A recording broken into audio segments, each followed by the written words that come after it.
My son forgot to hang up the phone. We had just finished a normal conversation, the kind we had almost every day. He asked how I was doing, if I had taken my medication, if I needed anything. I told him everything was fine, that he should not worry. He said goodbye with an "I love you, Mom" that filled my chest with warmth. I set the phone down on the kitchen table and turned around to pour myself a cup of tea. But the phone did not disconnect. The screen was still lit up, and then I heard his voice again. Only this time, he was not talking to me. He was talking to Jessica, my daughter-in-law. "Just wait until the bank approves the loan for $180,000 in my mom's name. Then we are going to take the money and run. We will keep it all." I stood paralyzed with the kettle in my hand. The world stopped. My heart stopped beating for a second that felt like an eternity. $180,000 in my name. Run away. Keep it all. But he did not know I was listening to every word. Jessica's voice responded with a laugh I had never heard before. A cold, calculating, cruel laugh. She asked how long until the bank gave the final approval.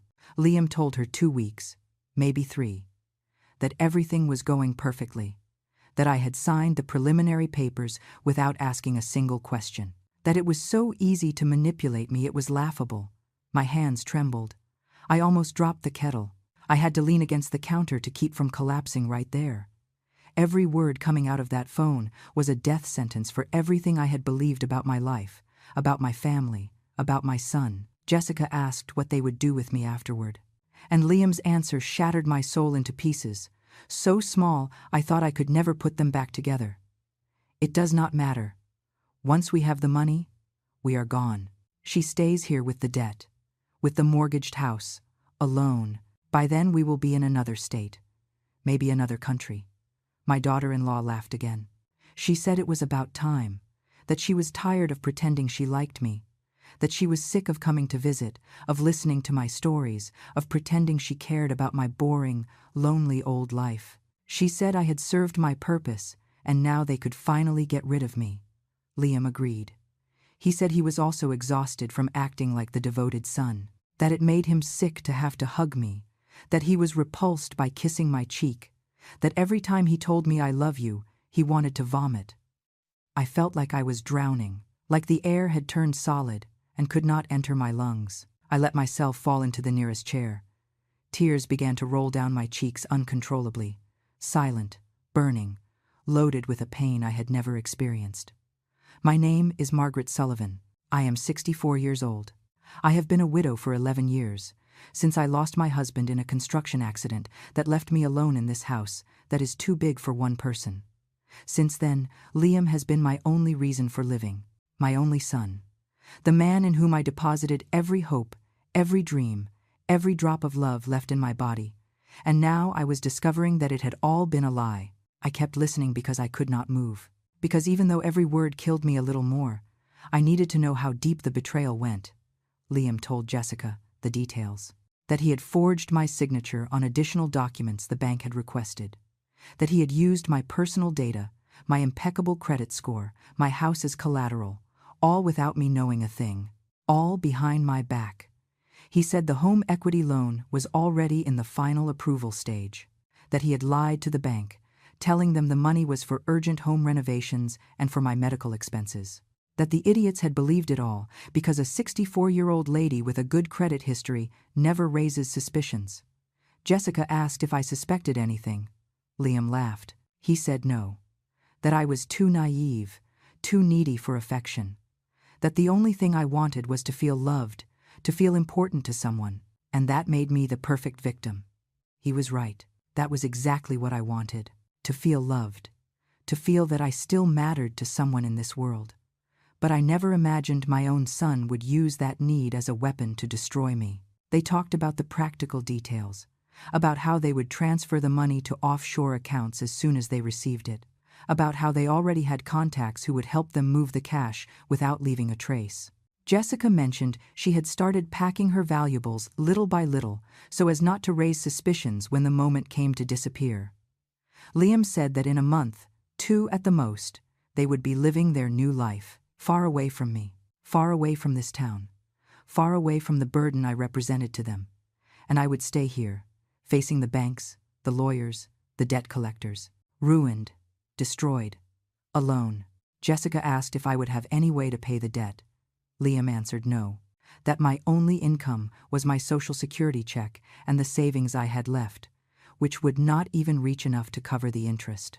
That I would probably lose the house, that I would end up on the street or begging for help from some distant relative who barely knew me, and he did not care. My son did not care if his mother ended up in misery. On the contrary, he sounded almost satisfied when he said it. I do not know how long I sat there, with the phone broadcasting my own death sentence. Finally, Liam must have noticed something on his cell screen because suddenly he went quiet. I heard a curse word, realizing the call was still active, and then the sound of the disconnection. The silence that followed was deafening. I stayed staring at that phone as if it were a cursed object, as if it had just transmitted a message from hell. My hands were shaking so much I had to interlace them on my lap to make them stop. The tears would not stop falling. I cried for the mother I had been, for the years I had given, for the sleepless nights when Liam was little and had a fever, for the 2 jobs I held down for years so he could go to a good prep school and university, for my husband's jewelry I sold to pay for his books, his clothes, his whims. I cried for the money I gave them when they got married, for the down payment on their first condo that came out of my savings, for the 8 months during the pandemic when I supported them while they were not working, 8 months where they lived off my pension and the little I had left, while I ate the bare minimum so they would lack nothing. I cried for every hug I had believed was real, for every I love you that I now knew was pure theater, for every visit I thought was because they missed me, when in reality they were just waiting for the perfect moment to deal the final blow. I felt like the stupidest woman on the planet. How did I not see it coming? How did I not notice something was wrong? How could I be so blind, so naive, so pathetically needy for love that I did not see the trap until I was completely inside it? I cried until I had no more tears left, until my body was exhausted and my throat burned. And then, in the middle of that terrible void, something else began to grow inside me. It was rage. Pure, cold, crystalline rage. It was not the kind of rage that makes you scream or break things. It was something deeper, more dangerous. It was the rage of a woman who had given everything and now discovered her generosity had been interpreted as weakness, that her love had been seen as stupidity, that her trust had been used as a tool for her own destruction. I wiped my tears. I took a deep breath, and in that moment, I made a decision that would change everything. I was not going to confront them. Not yet. I was not going to let them know I had discovered their plan, because if I did, they would find another way to hurt me. They would change strategy. They would become more careful. And they would probably end up achieving their goal anyway. No, I had to be smarter than them. I had to think. I had to plan. I had to become something I had never been before. I had to become their worst nightmare. That night I could not sleep. I stayed in bed, staring at the ceiling, reliving every moment of the last few years. Every memory I had treasured as something precious was now tinged with a different light, a dark light that showed me the truth I had been denying myself to see. Liam was born when I was 26. It was a difficult pregnancy. I was on bed rest the last 4 months because the doctor feared I would lose him. My husband worked 12 hours a day so I could stay home and take care of myself. When Liam was finally born, I thought he was the most beautiful gift life could give me. I raised him with all the love in the world. When he was 5, his father died in a workplace accident. A steel beam fell wrong at a construction site and crushed him. He died instantly. It left me alone with a small child, a house with a mortgage, and barely enough money to survive 2 months. I could have given up. Many people told me to give Liam to my sister Patty, who had a better financial situation, to do it for his own good. But I could not. He was my son, my reason to keep breathing after losing my husband. So I got 2 jobs.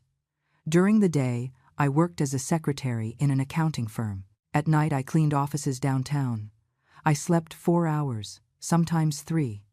Liam stayed with a neighbor who charged me almost nothing because she felt sorry for my situation. I would get home at 2 in the morning, check that he was okay, sleep a little, and by 6, I was already up making him breakfast.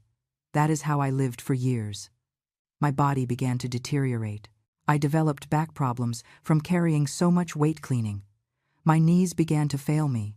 But it did not matter, because Liam grew up healthy, happy, with good grades in school, and that made it all worth it. When he turned 15, he wanted to go to a private prep school. His friends were going there, and he did not want to be left behind. The tuition was almost double what I earned in a month. I had to sell the few pieces of jewelry my husband had given me. A gold necklace he gave me on our anniversary, pearl earrings that belonged to my mother, a ring with a small emerald that was my most prized possession. I sold them all, and with that money, I paid for his first year at that school. Liam was so happy he hugged me and told me I was the best mother in the world, that when he grew up he would pay me back for everything, that he would buy me a bigger house, that he would take me on a trip, that I would never have to work so hard again. I believed him. I clung to those promises as if they were the only thing keeping me alive. He kept studying. He got into university, an expensive, prestigious university. I had to take out a loan to pay for his first semester, then another for the second. I worked double shifts for 4 years to keep him in school. I sold my husband's car that I had kept as a keepsake. I sold furniture. I sold everything that had any value. Liam graduated with honors. That day I cried with happiness. I thought finally all the sacrifice had been worth it, that my son would have a better future than mine, that he would never go through the hardships I had gone through. He got a good job. He made good money, but he never offered financial help. At first, I thought it was normal, that he needed to establish himself, save, build his own life. I kept working, paying off the debts I had acquired for his education, but I did not complain. He was my son. I had done it for love. Then he met Jessica. He introduced her to me at a family lunch. She was pretty, polite, nice. I liked her from the first moment. She told me she admired strong women like me very much, that her own mother had died when she was a teenager, and she had always wished for a maternal figure in her life. I opened my heart. I welcomed her like the daughter I never had. When they got engaged, Liam asked me for help with the down payment on the condo. He said that between the two of them, they could not scrape together enough. I took $15,000 out of my savings, almost everything I had left after years of work. I gave it to them without thinking twice. It was for my son's happiness, for his future, so he could form his own family in a decent home. They got married. I paid for part of the wedding. It was not a big wedding, but not small either. I spent another $8,000 I did not have. I had to borrow from my sister Patty. It took me 2 years to pay that money back. The first years of their marriage I visited them often. Jessica always welcomed me with a smile. She offered me coffee. She asked how I was. I thought she really cared, that I had found in her someone who loved me, that I was not alone in the world. Then came the pandemic. Liam and Jessica lost their jobs. They were desperate. They could not pay the rent on their condo. They had no money for food. They came to ask me for help. I was barely surviving on my Social Security check. I had to stop working 2 years earlier because my health problems got worse. The arthritis in my hands prevented me from cleaning anymore. My back could not handle standing for many hours. But I had some savings. Not much, but something. I told them to come live with me.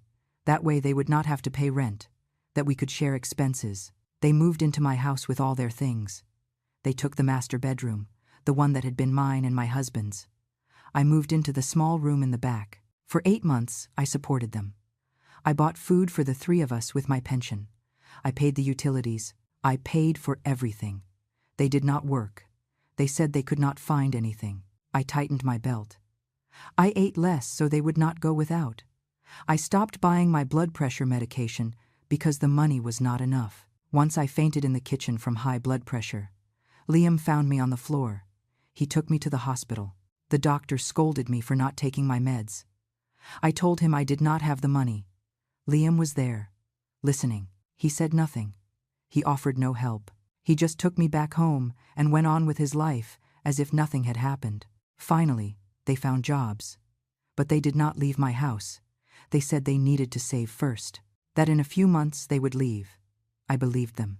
6 more months passed, then a year. They were still in my house. I was still paying most of the expenses because they said they needed to save their money for the future. When they finally left, I breathed a sigh of relief in a sense, not because I did not want them close, but because my finances were destroyed. I had spent all my savings. I had borrowed from friends. I was in debt up to my neck, but I told them nothing. I did not want them to feel bad. I did not want them to think they had been a burden to me, because despite everything, they were my family, my only son and the woman he had chosen, and I loved them. After they left, Liam kept visiting me, once or twice a week. Sometimes he brought Jessica, other times he came alone. He always asked how I was. He always hugged me. He always told me he loved me, and I clung to those visits as if they were the only thing keeping me with the will to live. Because deep down, in the deepest part of my being, I was afraid of being alone. I was afraid of being forgotten. I was afraid that one day I would stop mattering to anyone and turn into an invisible old woman who dies alone in her house without anyone noticing. Now, lying in my bed, staring at the ceiling in the dark, I understood that fear had turned me into easy prey. I had been so desperately needy for love, so pathetically anxious to feel important, that I did not see what was in front of me. I did not see that Liam only came when he needed something. I did not see that Jessica only smiled when it suited her. I did not see that every hug was calculated, that every word of affection was an investment for a future benefit. I had been blind, stupid, naive. But I would not be anymore. I got out of bed even though it was 4 a.m. I went to the kitchen and turned on the light. I took out an old notebook I used to write down recipes. I tore out the used pages and started writing. I wrote every detail I remembered from the conversation I had heard. Every word, every name, every figure. $180,000, loan in my name, forged documents, plan to flee.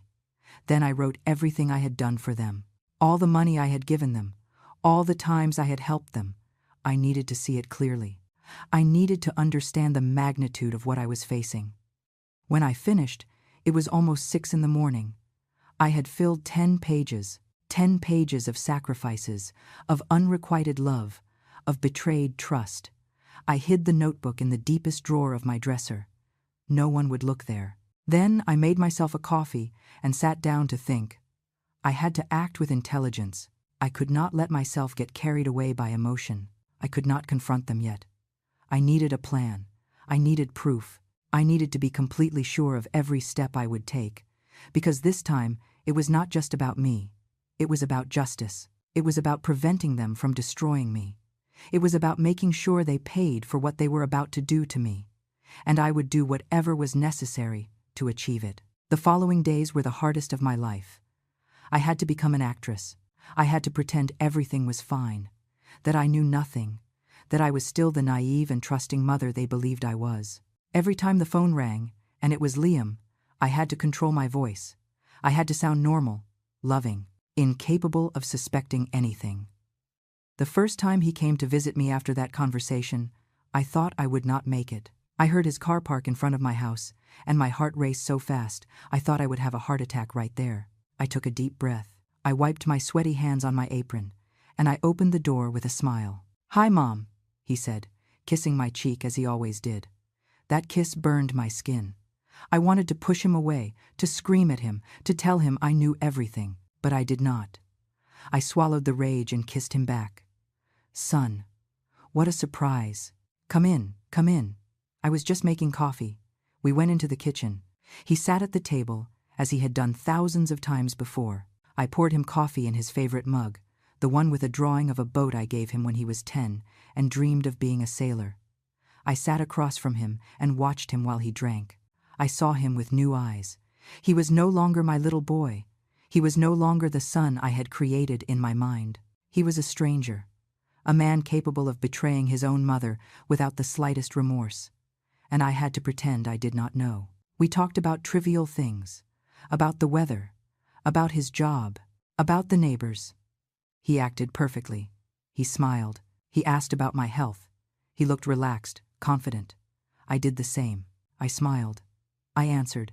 I acted like the loving mother he expected me to be. But inside, my mind was working at full speed. I observed every gesture, every word, every look.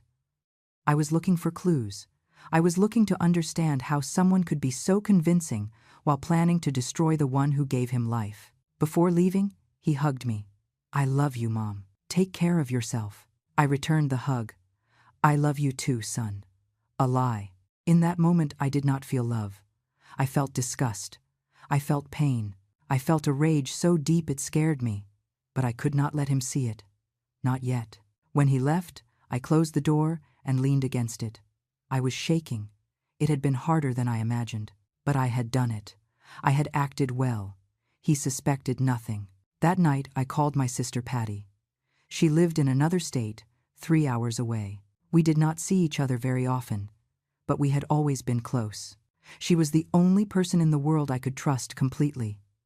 "Patty, I need to talk to you. It's urgent." She noticed the tremor in my voice. "What happened, Maggie? Are you okay? I can't talk over the phone. Can you come this weekend?" There was a pause. Then her voice, worried. "I'm coming tomorrow. I'll be there by the afternoon." That night, I did not sleep again. I stayed up thinking about how to tell Patty what was happening, how to explain to her that her nephew, the boy she had also helped raise, was capable of something so horrible. Patty arrived the next day at 3 in the afternoon. As soon as I opened the door, she saw my face and knew something was very wrong. She came in quickly, closed the door behind her, and hugged me. "Tell me what happened." We sat in the living room. I told her everything. From the beginning. I told her about the call Liam forgot to hang up. I repeated every word I had heard. I told her about the $180,000 loan, about the plan to run away, about the horrible things they had said about me. Patty listened in silence. Her face went from worry to disbelief, and from disbelief to fury. When I finished speaking, she had tears in her eyes. "That bastard, that wretched boy. After everything you did for him. I don't know what to do, Patty. If I confront him, they are going to deny everything. They are going to say I misunderstood and probably find another way to hurt me."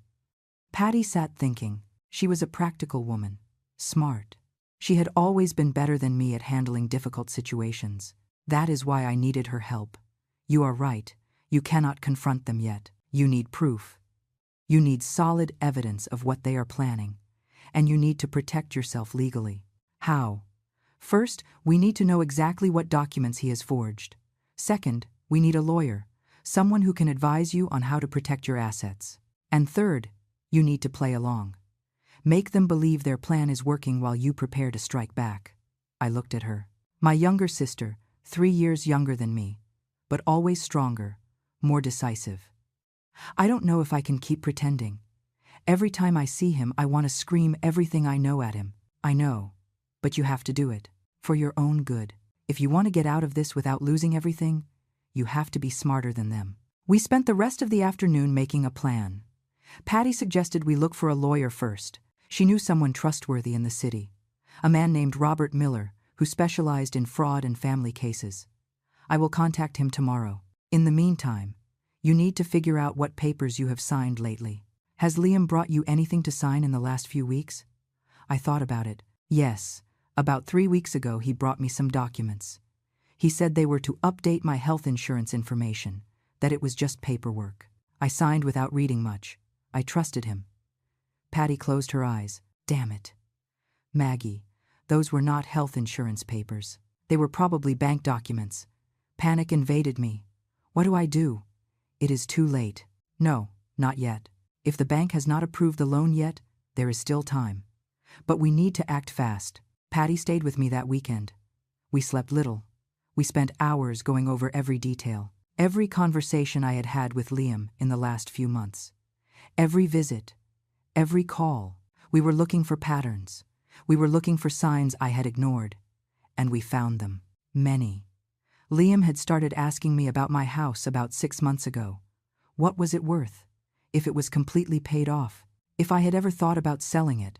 I thought it was simple curiosity. Now I understood he was appraising my assets. He had also asked about my bank accounts. How much money did I have saved? Where did I keep it? If I had investments, I had told him everything, because he was my son, because I thought he cared about my financial well-being. How stupid I had been. Patty and I made a list of everything. We documented every suspicious question, every strange visit, every moment Liam had shown too much interest in my finances. On Sunday afternoon, before leaving, Patty hugged me tight. "You are going to get out of this, I promise you. But you have to be strong. You have to keep acting like nothing is wrong. You can do it."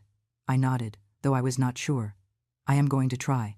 "No, you are not going to try. You are going to do it, because if you don't, they are going to beat you. They are going to destroy you. And I am not going to let that happen." When Patty left, I felt a little stronger, a little less alone. I had an ally, I had a plan, even if it was still incomplete, and I had a reason to keep going. On Monday morning, Patty called me. She had spoken with Robert Miller, the lawyer. He had agreed to see me that same week. We set a meeting for Wednesday at 10 in the morning at his office. Those 2 days were eternal. Liam called me on Tuesday. He wanted to know how I was, if I needed anything. I acted normal. I told him everything was fine, that I missed him, that I hoped to see him soon. Soon. "Mom, I promise that soon I am going to spend more time with you." Liar. What he wanted to say was, "Soon I am going to finish robbing you and disappear from your life." On Wednesday, I arrived early at Robert Miller's office. It was a modest building in the city center. His office was on the 3rd floor. A secretary welcomed me and offered me coffee. I was too nervous to drink anything. Robert came out to greet me personally. He was a man of about 50, serious but with kind eyes. He had me come into his office and close the door. "Mrs. Sullivan, Patty told me briefly about your situation, but I need you to tell me everything from the beginning. Do not leave out any detail, no matter how insignificant it seems." And that is what I did. I told him everything. The call Liam forgot to hang up, the exact words I had heard, the documents I had signed without reading, all the money I had given him over the years, everything. Robert took notes. His expression became more serious with every minute that passed. When I finished, he leaned back in his chair and sighed. "Mrs. Sullivan, what your son is doing is called fraud. It is a serious crime. If he manages to obtain that loan with forged documents, he could face criminal charges. But before getting to that, we need to protect you." "How?" "First, we are going to contact your bank. We are going to find out if there really is a loan application in your name. If there is, we are going to block it immediately. Second, we are going to review all the documents you signed. I need you to bring me everything you have. And third, we are going to prepare legal documents that protect your assets. An affidavit that you did not authorize any loan. A limited power of attorney so no one else can make transactions in your name." I felt an enormous relief. Finally, someone who knew what to do. Someone who could help me get out of this hell. And what happens to Liam? He is going to go to jail. Robert looked at me seriously. "That depends on you, Mrs. Sullivan.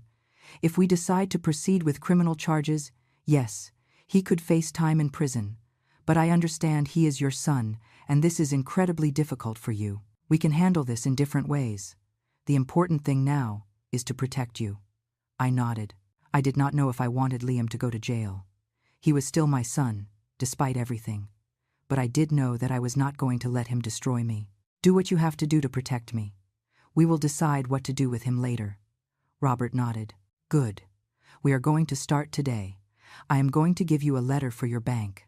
You are going to go there and ask directly if there is any loan application in your name. If there is, you are going to give them this letter and demand they freeze it immediately until this is investigated." He gave me the letter. My hands were trembling as I took it. This was real.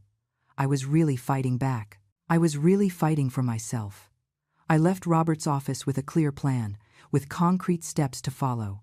And for the first time since I heard that terrible conversation, I felt something resembling hope. I was not going to be a victim. I was not going to let them destroy me. I was going to fight, and I would not rest until they paid for what they were doing to me. I left Robert's office with the letter in my purse and my heart beating so hard I could hear it in my ears. I had to go to the bank. I had to face the truth of what Liam had done. Part of me still hoped there was a mistake, that maybe I had misunderstood the conversation, that my son was not capable of something so terrible. But I knew I was fooling myself. The bank was a 10-minute walk away. I went slowly, trying to calm my nerves. I mentally practiced what I was going to say. I had to sound firm, secure. I could not let them see me as a confused old woman who did not understand her own finances. I entered the bank at 11:30 in the morning. There were few people. I went directly to the customer service desk. A young woman of about 30 welcomed me with a professional smile. "Good morning. How can I help you?" "Good morning. My name is Margaret Sullivan. I need information about my account and any recent activity associated with my name." The woman typed something on her computer. "Of course, Mrs. Sullivan. May I see your ID?" I handed her my ID card. She scanned it and waited for my information to load. I held my breath. Her expression changed slightly. She frowned, looking at the screen. "Mrs. Sullivan, I see you have a mortgage loan application in process. Is that what you want information about?" My soul fell to the floor. It was true. Everything was true. Liam had really done it. "I did not apply for any loan," I said, trying to keep my voice steady. "I need to see all the information related to that application." The woman seemed confused. "But it says here you came in 3 weeks ago with your son, that you signed the initial documents. We even have your digitized signature." They tricked me. My son told me they were papers to update my health insurance. He never told me it was a loan. Here I have a letter from my lawyer.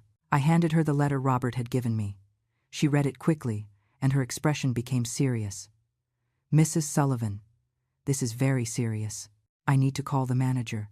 Please, wait a moment." She got up and disappeared into an office in the back. I stayed seated, trying to control the shaking in my hands. Other customers entered and left. Life went on normally for everyone but me. 10 minutes later, a man of about 45 in a gray suit came out. He introduced himself as the manager, Stephen Grant. "Mrs. Sullivan, please accompany me to my office." I followed him to a private office. He closed the door and invited me to sit.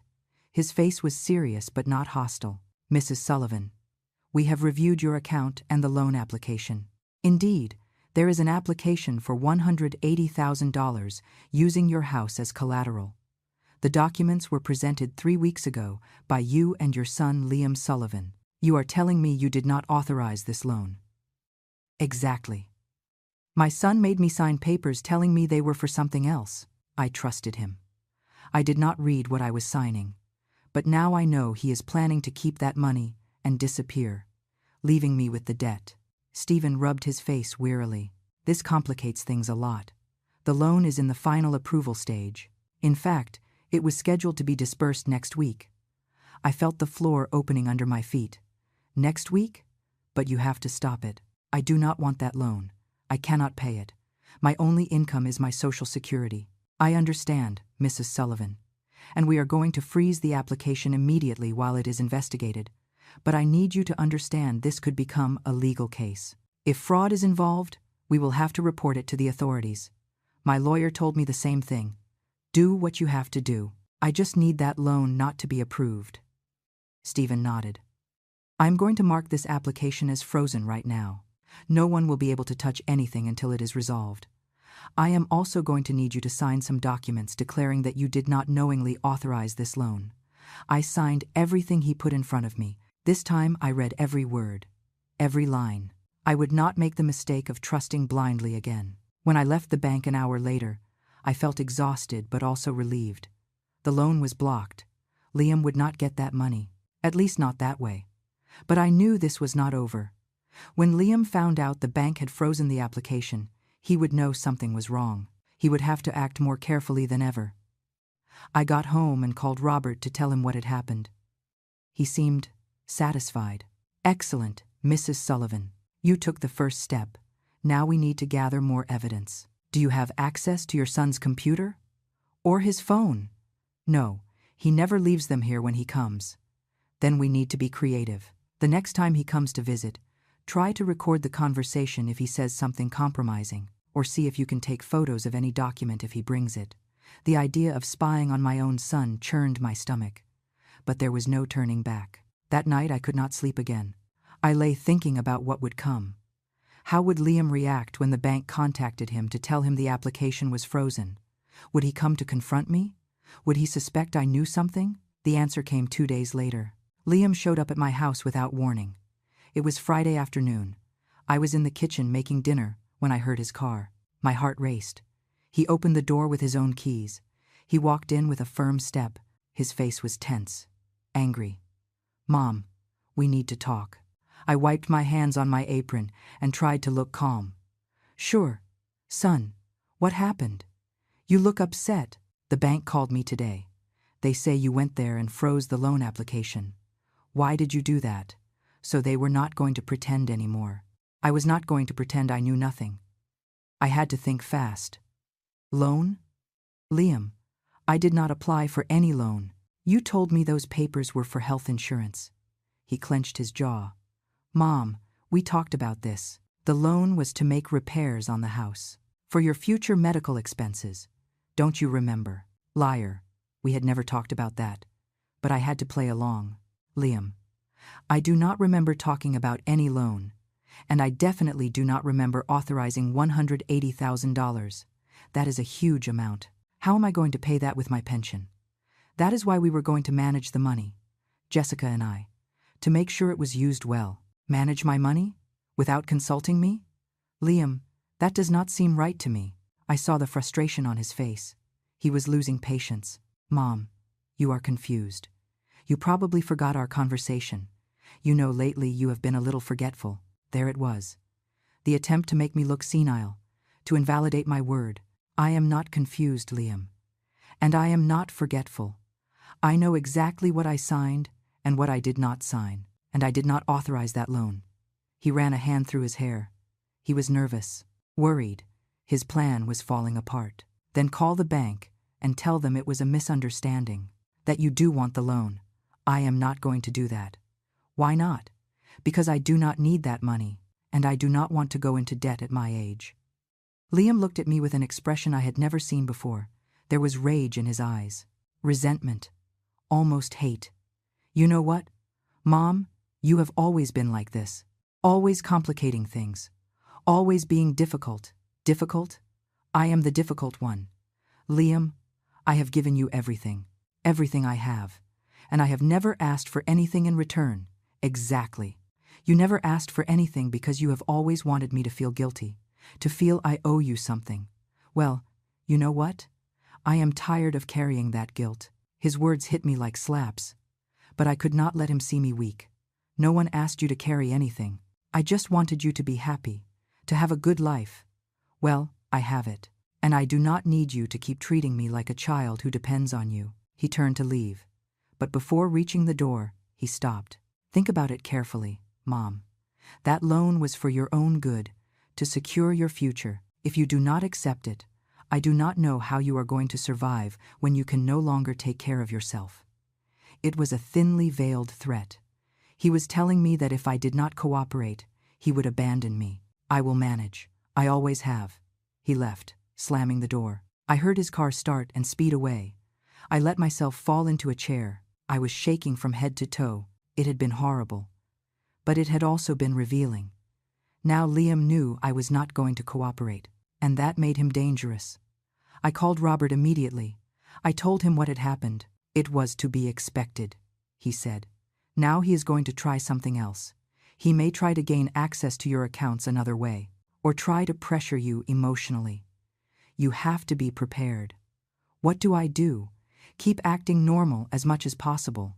Do not give him reasons to think you know about the full plan. Just stand firm that you do not want the loan.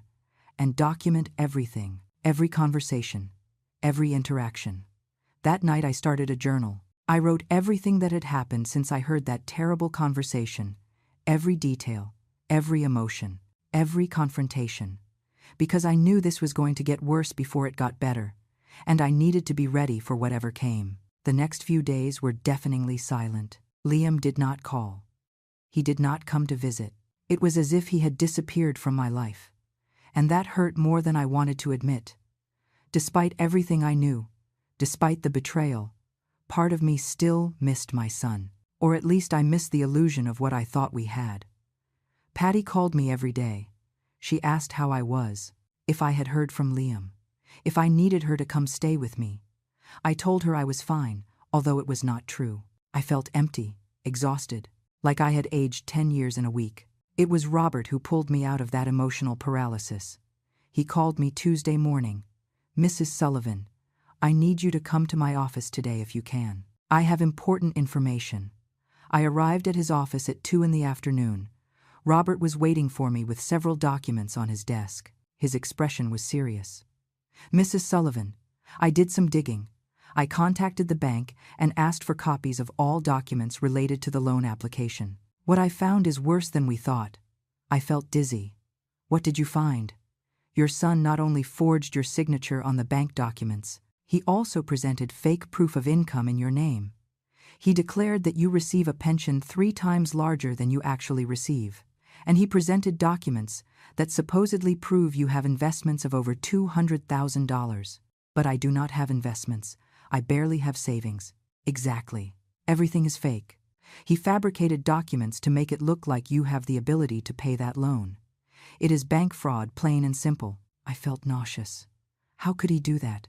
How did he get all that information about me? "You gave him access. Over the years, you gave him enough personal information so he could do this. Account numbers, your pension documents. He probably took photos or made copies when he lived in your house." He was right. During those 8 months they lived with me, Liam had access to everything. To my papers, to my documents, to my entire life. What do I do now? Robert leaned back in his chair. "We have 2 options. The first is to go directly to the police with all this. File fraud charges. Liam could face between 5 and 10 years in prison if found guilty." My heart tightened. As horrible as everything was, the idea of my son in prison tore me apart. What is the second option? The second option is more strategic. We use all this information to protect you completely. We prepare legal documents that leave him without access to any of your assets, and then we confront Liam with the evidence, giving him the option to walk away from you permanently or face criminal charges. And if he chooses not to walk away, then we proceed with option 1. But at least we give him the chance to understand the gravity of what he did. I thought about the 2 options. Part of me wanted immediate justice, wanted Liam to pay for all the damage he had done to me, but another part, that maternal part that never completely dies, wanted to give him one last chance to do the right thing. "Let's go with the second option. But I want all the evidence ready in case he decides not to cooperate." Robert nodded. "I am going to prepare everything. In the meantime, I need you to do something for me. I need you to act as if nothing happened. If Liam contacts you, be cordial but firm. Do not mention anything we have discovered. Can you do that?" "I can try." But Liam did not contact me.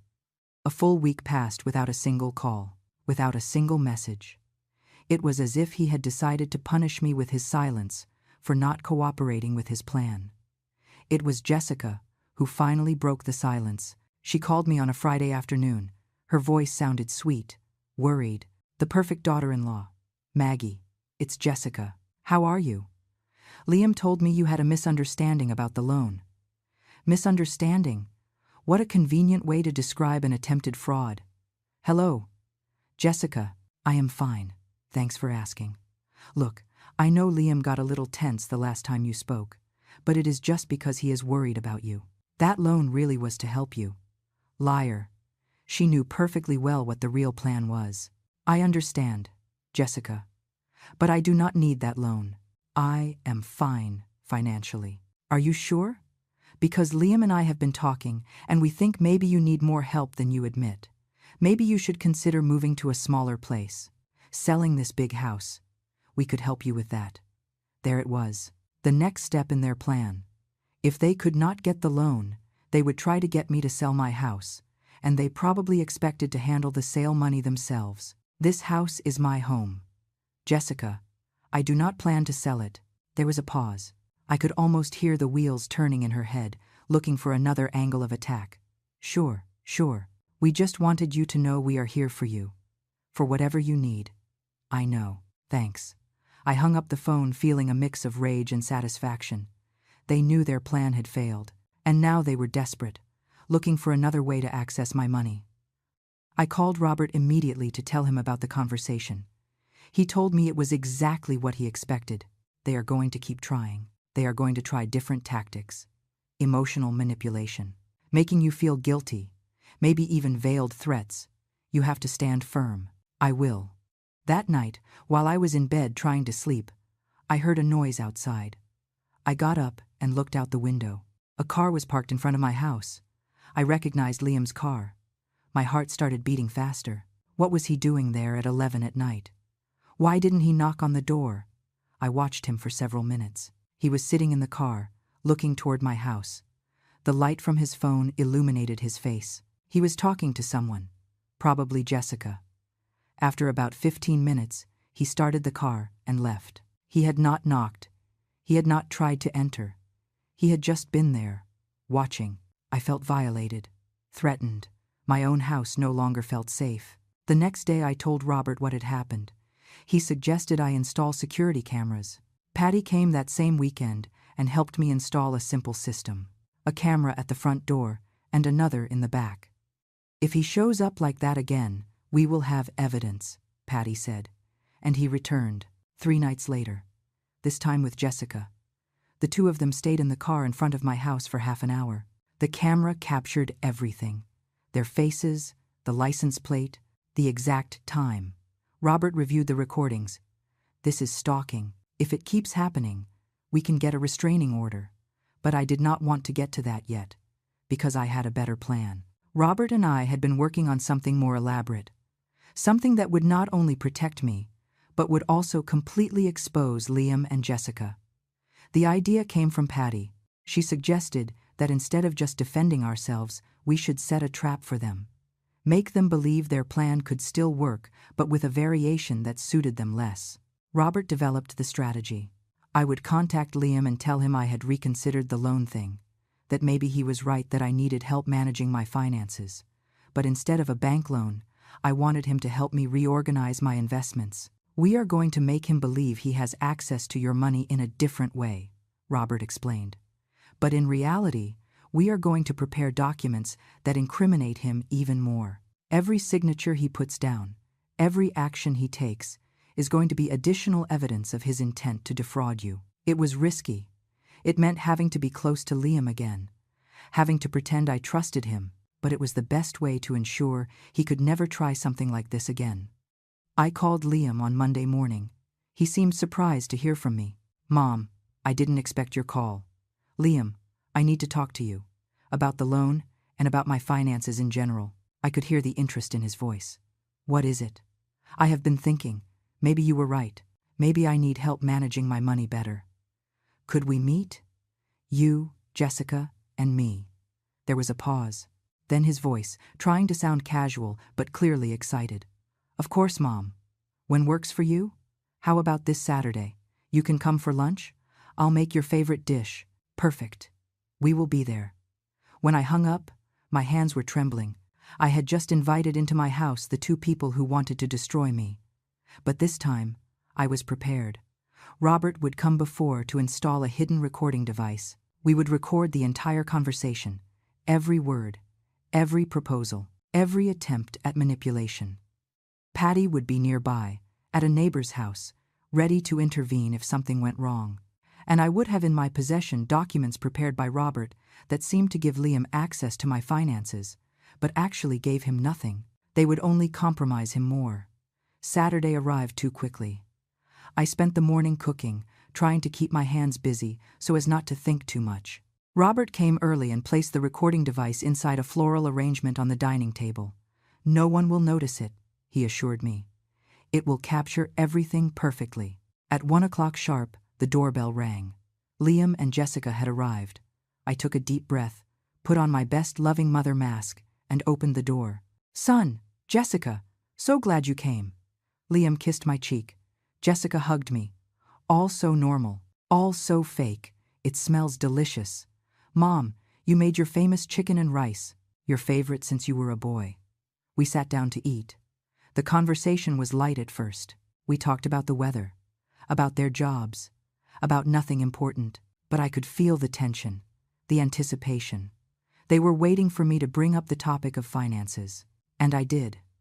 After dessert, while we drank coffee, "Liam, Jessica, I called you because I have been thinking a lot about my future, about my financial situation, and I think you are right. I need help. I saw how they looked at each other, a look of barely contained triumph. "We are here for whatever you need, Mom," Liam said. "I know, son.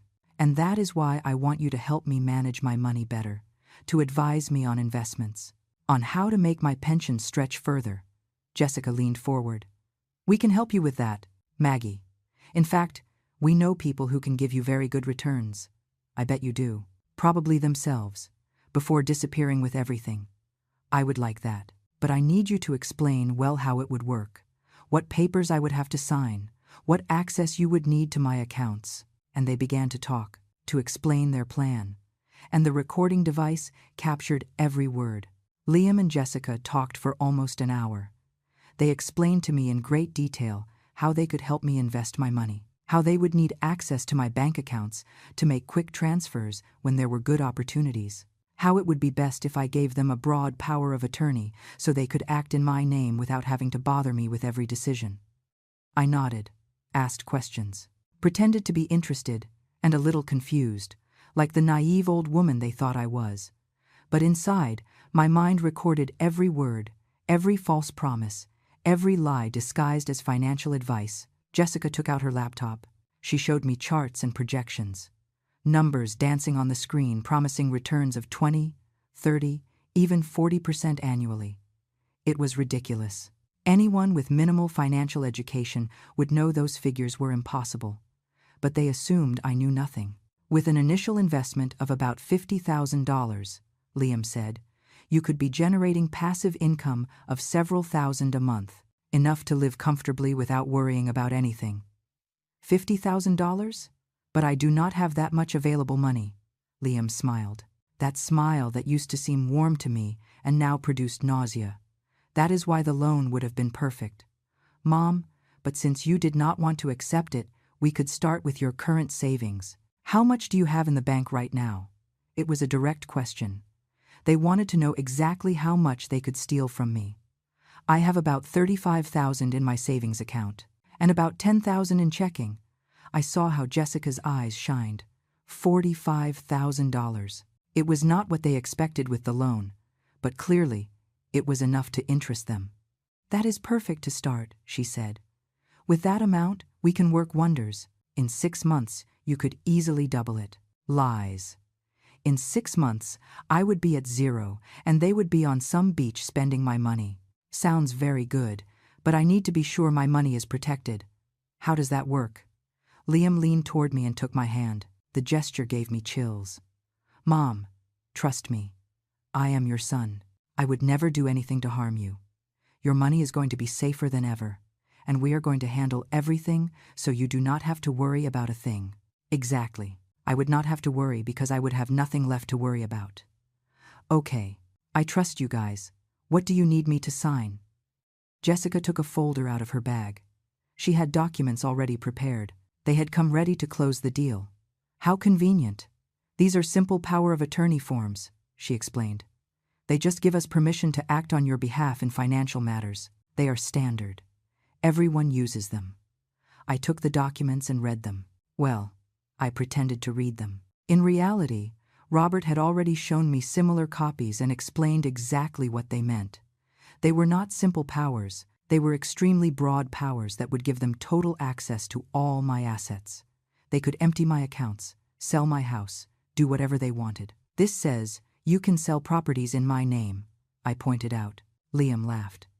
"Yes, but we would only do it if it were absolutely necessary. And always consulting you first, obviously." Another lie.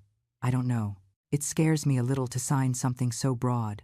I saw frustration cross Liam's face briefly before he put his worried son mask back on. "Mom, if you do not trust me, then tell me. But remember, all we want is to help you, protect you, make sure you have a stable future."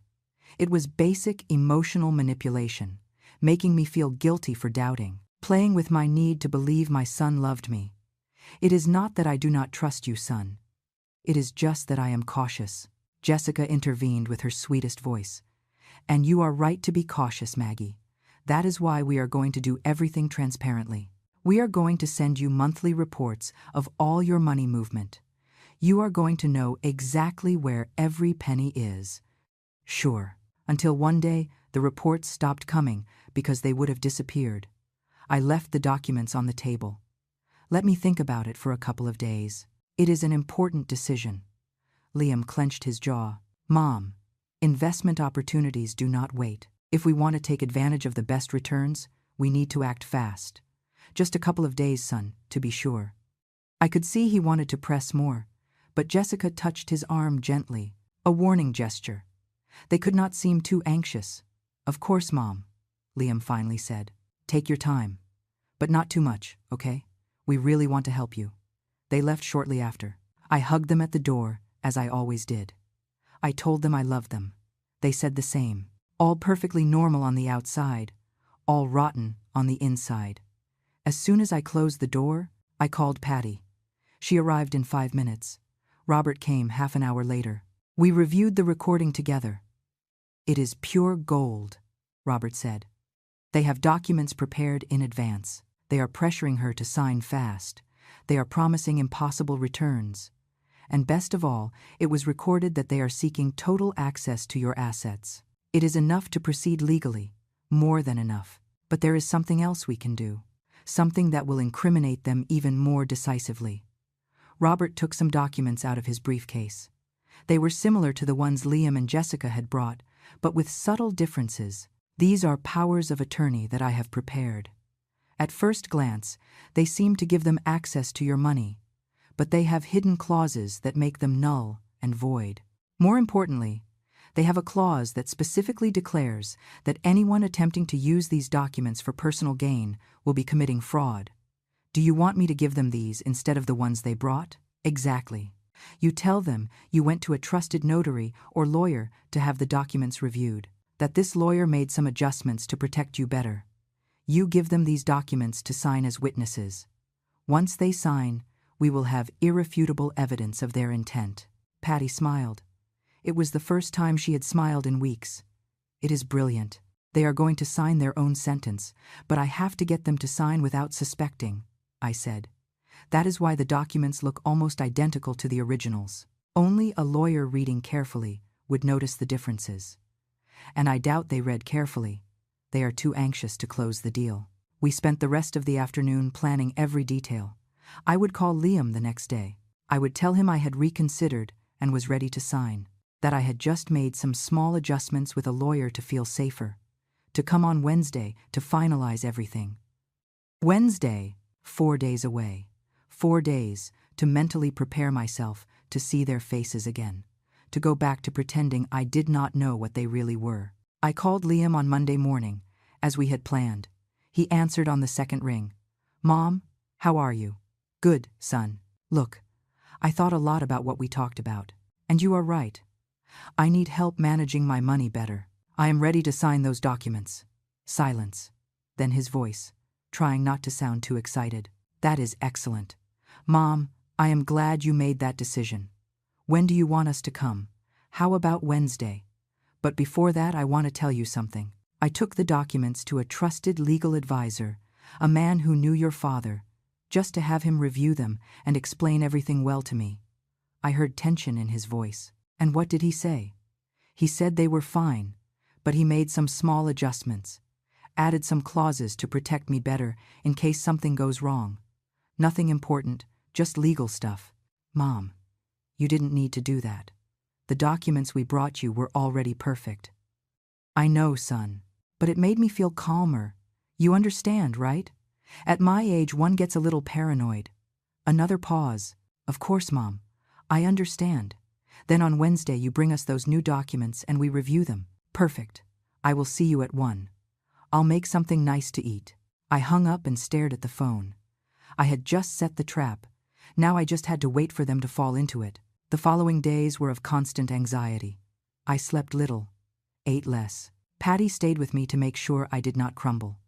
Robert reviewed and reviewed the documents, making sure everything was perfect. Wednesday dawned with a gray sky. Heavy clouds threatened rain. It seemed appropriate. I spent the morning cooking again. I needed to keep my hands busy. Robert arrived at 11.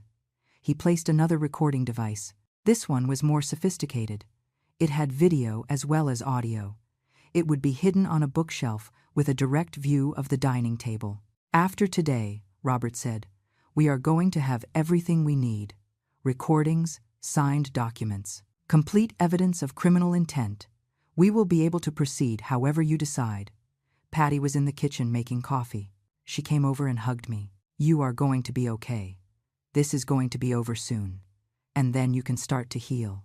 But I was not sure I could heal. Some wounds are too deep. At 1 o'clock sharp, the doorbell rang. Liam and Jessica had arrived, punctual as always, so reliable when it came to robbing an old woman. I opened the door. Smiles, kisses, hugs, the usual theater. We ate first. No one mentioned the documents during the meal. We talked about nonsense, about their work, about a neighbor who had moved, about nothing important. After coffee, I took out the documents, the ones Robert had prepared. I placed them on the table. "Here they are. The lawyer made some changes, but said they are standard. Do you want to review them?" Liam took the documents.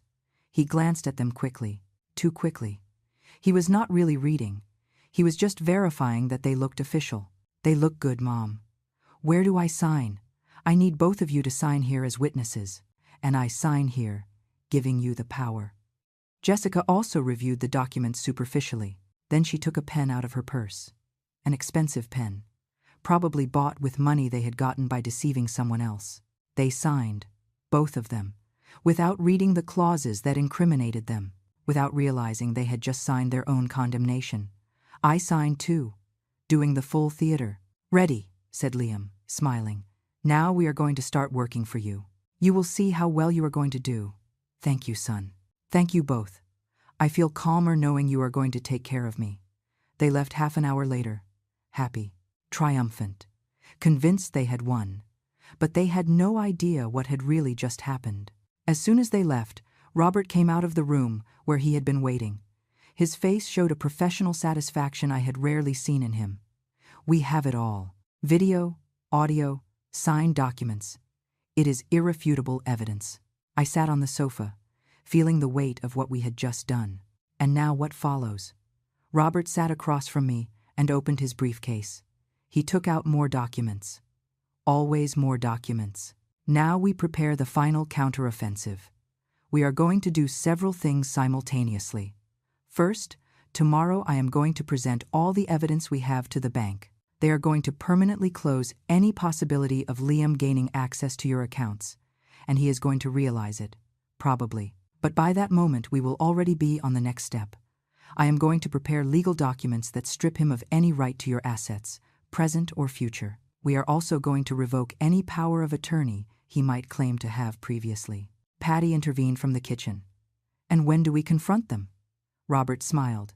"Here comes the interesting part. We are going to organize an event, a family gathering, something that seems normal, a lunch, a celebration. Something where witnesses are present. Witnesses, family, close friends, people who need to know the truth about Liam and Jessica. And in that moment, in front of everyone, we are going to expose exactly what they tried to do." I felt a knot in my stomach. I do not know if I can do that. Expose him publicly like that. Patty came over and took my hand. "Maggie, they had no problem planning to leave you in ruin, to abandon you with a debt you could never pay, to destroy your life without the slightest remorse. They deserve for it to be known who they really are." She was right. I knew it, but he was still my son. Despite everything, part of me still felt that maternal instinct to protect him. What if we simply tell them we know everything, that they stay away and never come back? Robert shook his head. "Mrs. Sullivan, people like Liam and Jessica do not learn from a private warning. If you let them go now, they are going to try the same thing with someone else. Maybe with another older person. Maybe with someone who does not have the luck to discover them in time. You have the opportunity to stop them definitively." His words hit me. I had never thought about that. That if I did not do something, they could do this same thing to another person. To another mother. To another lonely and vulnerable old woman. "What kind of event do you suggest?" Robert thought a moment. "When is your birthday?" "In 3 weeks. The 15th of next month." "Perfect. Organize a birthday party. Invite family, friends, neighbors. Make it look like a normal celebration. Liam and Jessica won't be able to refuse to attend without looking bad. And there, in the middle of the party, we will make the revelation." Patty nodded enthusiastically. "It is brilliant. They are going to be relaxed, confident. They are not going to see what is coming." I spent the following days in a state of constant anxiety. Robert worked on all the legal documents. Patty helped me plan the party. I tried to keep calm and act normal when Liam called. And he called. Almost every day now, asking how I was, saying that soon they would start moving my money to the investments, that I needed to give them my bank account numbers to make the transfers. I made excuses, that the bank had put in new security measures, that I needed to go personally to authorize certain movements, that they were taking time to process the documentation, anything to buy time. I could hear the growing frustration in his voice, but he could not pressure me too much without revealing his true intentions. 10 days before my birthday, I started sending the invitations. I called my sister Patty, obviously, my cousins Faye and Sylvia, who lived in the city, my neighbor Helen, who had been my friend for 20 years, some former co-workers, the people who had been part of my life for years, and, of course, I called Liam. "Son, I am going to have a small party for my birthday. Nothing big, just family and close friends. I would love for you and Jessica to come." "Of course, Mom. We wouldn't miss it for anything." He had no idea how true that was. The days passed slow and fast at the same time. Slow because the anxiety was eating me alive. Fast because every day brought me closer to the moment of truth. Robert finished all the legal documents. He showed them to me one afternoon in his office. "This is a preventive protection order. Once we expose Liam, this will prevent him from approaching you or trying to contact you. This other one is the formal revocation of any power he could claim to have. And this," he said, showing me the last document, "is the formal complaint for attempted fraud that we will present to the authorities." Is he going to go to jail? Depends on the prosecutor and how much they want to pursue the case. But with the evidence we have, it is very likely he faces criminal charges. I signed everything, every document, every page, this time reading every word. The night before my birthday, I could not sleep. I stayed awake thinking about everything that had happened, about the mother I had been, about the son I had raised, about how everything had ended here. I thought about the good moments, when Liam was small and hugged me saying I was the best mom in the world, at his graduation, when he cried with happiness and thanked me for all my sacrifices, at his wedding, when we danced and he told me he hoped to be as good a parent as I had been a mother. When had it twisted? When had the loving boy turned into the man capable of destroying his own mother? Or had he always been like that and I had simply refused to see it? Maybe I would never know the answer, but tomorrow I would know something more important. I would know that I had fought, that I had not let myself be destroyed, that even at 64, I still had the strength to defend myself. My birthday dawned sunny. A perfect day for a party. A perfect day for justice. The next 2 days were of unbearable tension. Liam called me every few hours, asking about the notary, insisting that we configure online banking. His tone became increasingly urgent, more desperate. I kept postponing, inventing excuses. I had a headache. I had a doctor's appointment. I was tired. Anything to buy time. On Sunday night, Patty arrived to stay with me. Robert would come Monday morning. It was time to prepare the final event, the definitive confrontation. "Are you ready for this?" Patty asked me while we drank tea in the kitchen. "I don't know. I thought so, but now that it is so close, I am not sure. You can back out if you want. We can go directly to the police without confronting them." I shook my head. "No. I need to do this. I need them to see my face when they discover I know everything, that I was never the fool they thought I was." Patty squeezed my hand. "Then we are going to do it right." Monday, Robert arrived with more documents.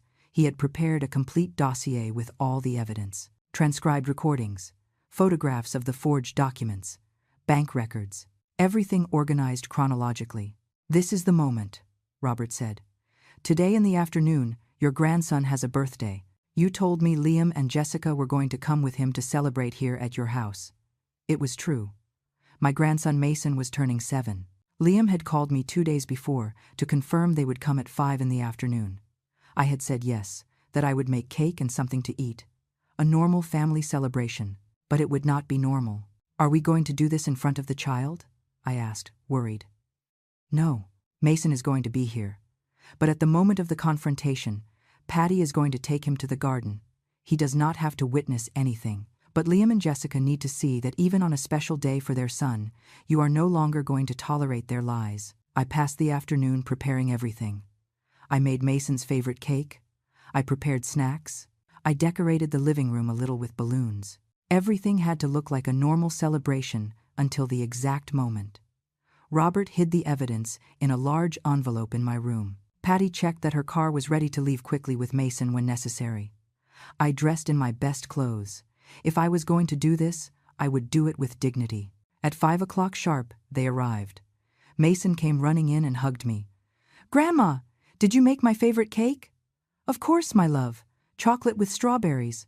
Liam and Jessica entered behind him. Tense smiles. I could see Liam was nervous. He probably expected me to bring up the topic of the bank, the powers, the access to my money again. We sang happy birthday. We cut the cake. Mason opened the gift I had bought him, a game he had wanted for months. Everything seemed perfect, a happy family celebrating. After the cake, Patty asked Mason if he wanted to see the new toys in the garden.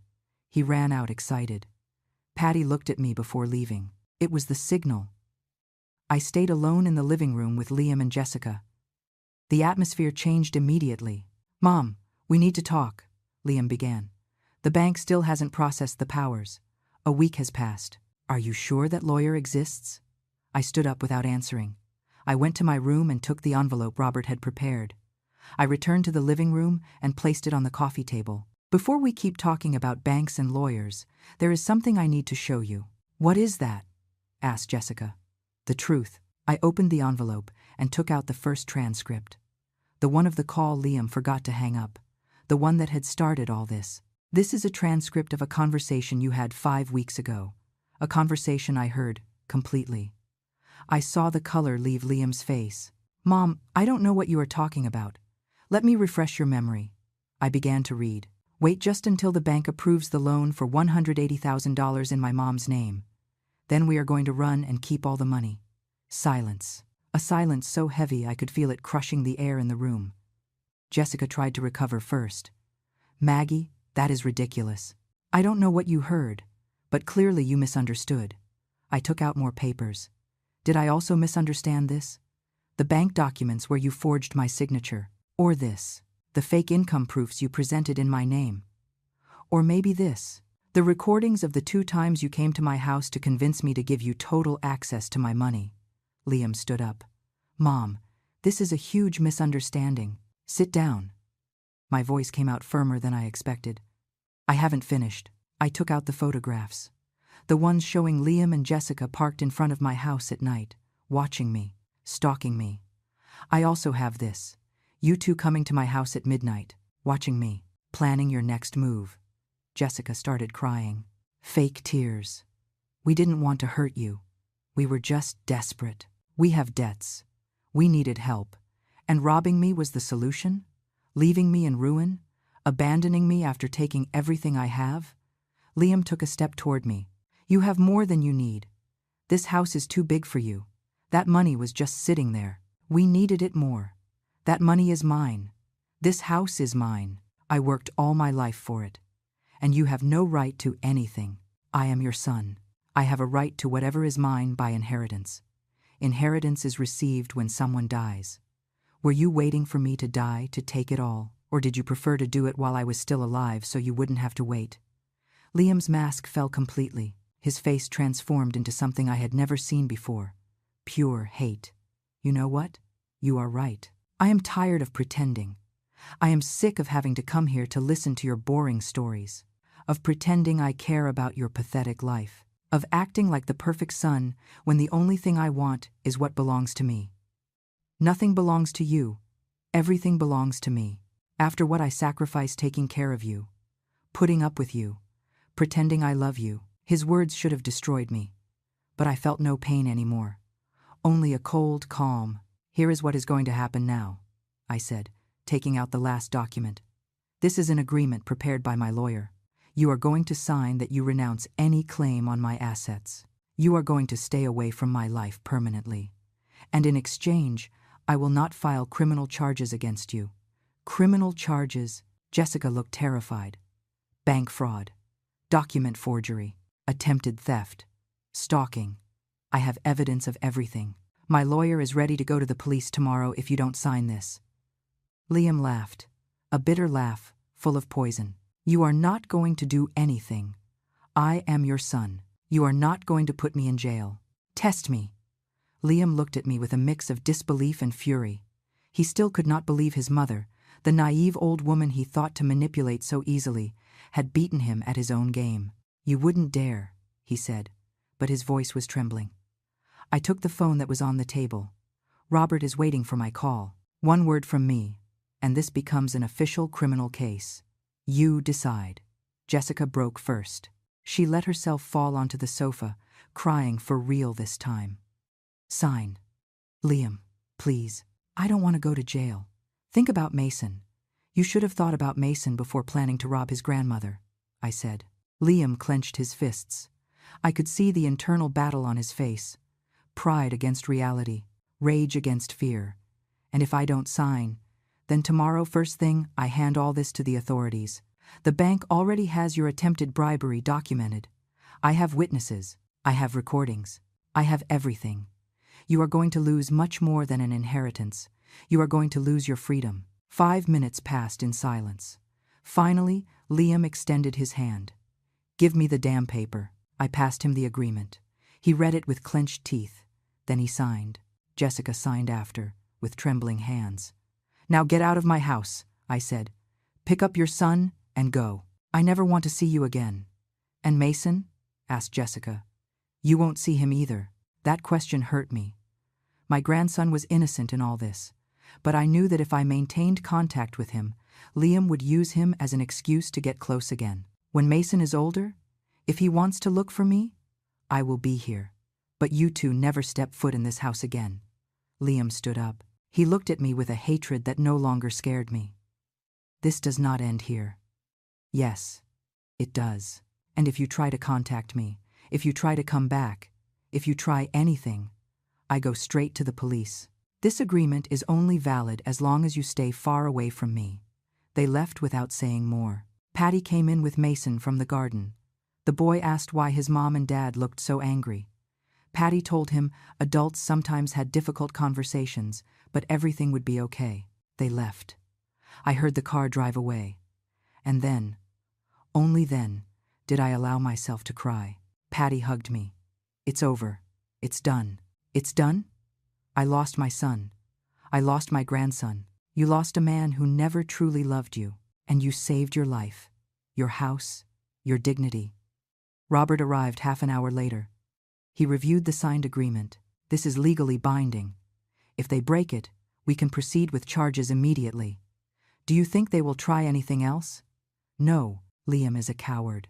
Cowards run when you truly confront them, and he was right. Weeks passed. Then months. Liam never tried to contact me. He changed his number. He moved to another state, according to a distant cousin. He disappeared from my life as completely as he had planned to disappear with my money. The house felt empty at first. I missed Sundays with Mason. I missed believing I had a family that loved me. But slowly, that loneliness transformed into peace. Patty came to visit me every week. I started going out more. I joined a group of women my age at church. I made new friends, real friends who wanted nothing from me except my company. One afternoon, 6 months after everything, I was sitting in my garden drinking tea when I received a letter. It was from Mason. He was 8 years old now. The letter said, in childish handwriting, that he missed me, that his dad had told him I was angry with them, but that he loved me and hoped to see me someday. I cried reading that letter. But I also smiled, because I understood I did the right thing. I protected my life, my assets, my dignity, and someday, when Mason was big enough to understand, I could tell him the truth. My name is Margaret Sullivan. I am 64 years old. I was betrayed by my own son. but I did not allow him to destroy me. I learned that self-love is more important than the love we beg for, that dignity has no price, and that it is never too late to defend what is yours. My house is mine. My money is mine. My life is mine. And finally, after so many years, I am free.